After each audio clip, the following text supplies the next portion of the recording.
Affaire Delphine Jubillard. Un homme sort du silence après 18 mois, nouvelle révélation.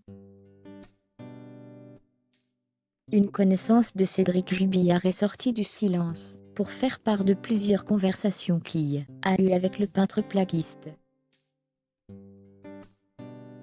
Des échanges qui prennent une dimension particulière après 1 an et demi d'enquête sur la disparition de Delphine, et le statut de suspect principal de l'homme.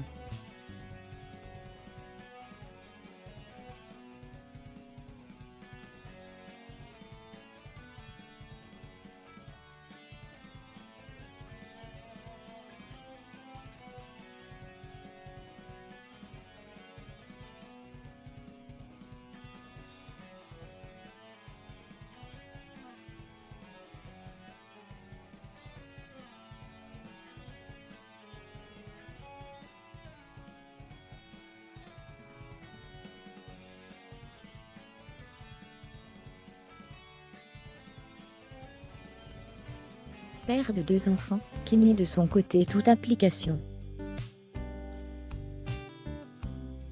Une connaissance de Cédric Jubillard a pris la parole dans les colonnes de La Dépêche, pour faire part d'une conversation choquante qui a eu lieu 3 ans avant les faits, mais qui prend une couleur dérangeante, depuis que son épouse Delphine ne donne plus de signes de vie. En effet, un homme avait fait la connaissance de l'artisan controversé, ayant besoin de faire des travaux.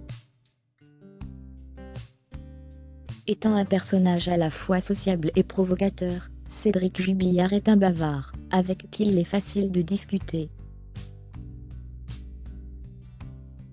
Après la fin des travaux chez lui, cette connaissance a recroisé le chemin de ce suspect numéro 1, au printemps 2021. Soit 4 mois après que sa femme, qui était en procédure de divorce avec lui, ne donne plus de signe de vie. Je lui ai demandé s'il tenait le coup. Il m'a répondu que ça allait, mais que sa belle famille était sur son dos, explique Florent. Il était très serein, pas du tout perturbé. C'est peut être aussi son côté provocateur, a-t-il expliqué. Pourquoi cette révélation arrive aussi tardivement? Je ne voulais pas que ça l'enfonce, ni être mêlé à tout ça, explique ce jeune père de famille albigeois. Aujourd'hui, il décide de sortir de son silence, peut-être au regard d'une enquête qui est en difficulté, en l'absence de scènes de crime et d'aveux. Les proches de Delphine, née au Saguel, ne perdent pas espoir pour que la vérité éclate. Mais elles font régulièrement des appels pour que toute personne fasse part des informations qu'elle a en sa possession. Il semblerait que cette fois, leur demande a été entendue. Cédric Jubillard reste présumé innocent des faits qui lui sont reprochés jusqu'au jugement définitif de cette affaire,